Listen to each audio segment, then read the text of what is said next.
नमस्कार दोस्तों, स्वागत है आपका हमारी आज की कहानी में। आज की कहानी है पराया शुभ।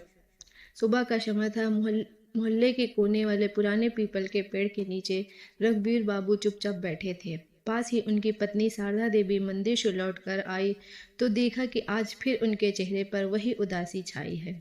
क्या सोच रहे हो जी?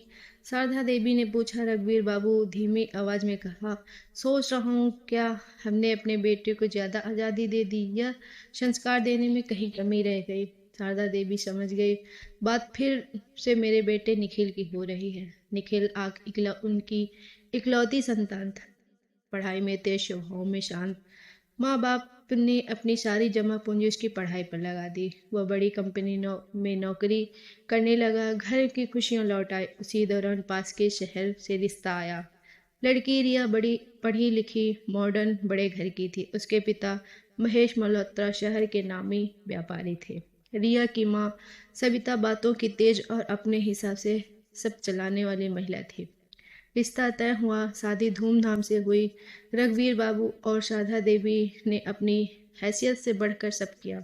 शादी के कुछ दिन बाद ही सविता जी ने कहना शुरू कर दिया, देखिए हमारी रिया को छोटे शहर में रहने की आदत नहीं है। क्यों ना निखिल हमारे साथ शहर में आकर रहे। वैसे ही हमारे पास बड़ा घर है। निखिल पहले तो चुप रहा, पर रिया के रोज कहने पर यहाँ तो कोई सुविधा ही नहीं है। मेरे सारे दोस्त शहर में हैं, मम्मी पापा अकेले हैं, हम उनके साथ रहना चाहिए। धीरे धीरे निखिल का मन डगमगाने लगा। एक दिन उसने हिम्मत जुटाकर कहा, पापा मैं सोच रहा हूँ कि कुछ समय के लिए शहर चला जाऊँ। वहाँ ऑफिस भी पास पड़ेगा। शारदा देवी का दिल धक से रह गया। उन्होंने पूछा, बेटा क्या तुम्हें यह कोई परेशानी है? नहीं माँ, बस सुविधा की बात है, निखिल ने नजरें चुराते हुए कहा। रघुवीर बाबू ने गहरी सांस ली। अगर तुम्हारी खुशी उसी में है तो जाओ बेटा, पर याद रखना घर हमेशा तुम्हारा ही रहेगा। कुछ दिनों में निखिल अपना सामान लेकर ससुराल चला गया। शुरू शुरू में सब बहुत अच्छा लगा। बड़ा घर, गाड़ी, नौकर चाकर, हर सुविधा। रिया खुश खुश थी। सविता जी हर जगह कहती, हमारा दामाद तो बेटा जैसा है। पर धीरे धीरे हालात बदलने लगे। महेश महेश जी अपना व्यापार में व्यस्त रहे। सविता जी अपने घर में के फैसले में दखल देती। निखिल की तनख्वाह सीधे रिया के अकाउंट में जाने लगी। खर्च बढ़ने लगे। जब भी निखिल किसी बात पर राय देता, सविता जी कहती, देखिए ये हमारा घर है, यहाँ के नियम हम तय करेंगे। रिया धीरे धीरे बदलने लगी। अब वह पहले जैसी मीठी नहीं रही। एक दिन निखिल ने कहा, रिया पापा की तबीयत ठीक नहीं है, मैं सोच रहा हूँ कुछ दिन उनके पास रह जाऊं। रिया ने मोबाइल में नजर हटाते बिना कहा, हर वक्त मम्मी मम्मी पापा मम्मी, अब आपकी जिम्मेदारी यहाँ है।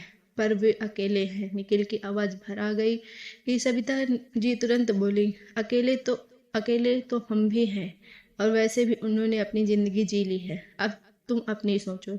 निखिल तो पहली बार एहसास हुआ कि वह अपने ही जीवन में मेहमान बन गया है। उधर गांव में रघुवीर बाबू की तबीयत बिगड़ गई। शारदा देवी दिन रात उनकी सेवा करती, पर बेटा दूर था। एक रात रघुवीर बाबू ने शारदा लगता है हमारे बेटे ने हमको खो दिया। शारदा देवी आंसू पोंछते हुए कहा, नहीं जी, माँ बाप का प्यार कभी नहीं हारता। उधर शहर में एक दिन ऑफिस से लौटते समय निखिल ने देखा कि घर में कोई उसकी प्रतीक्षा नहीं कर रहा। रिया अपनी पार्टी में व्यस्त है। सप्ता जी रिश्तेदारों से बातें करने में लगी थी। निखिल चुपचाप अपने कमरे में गया। उसने मोबाइल उठाया।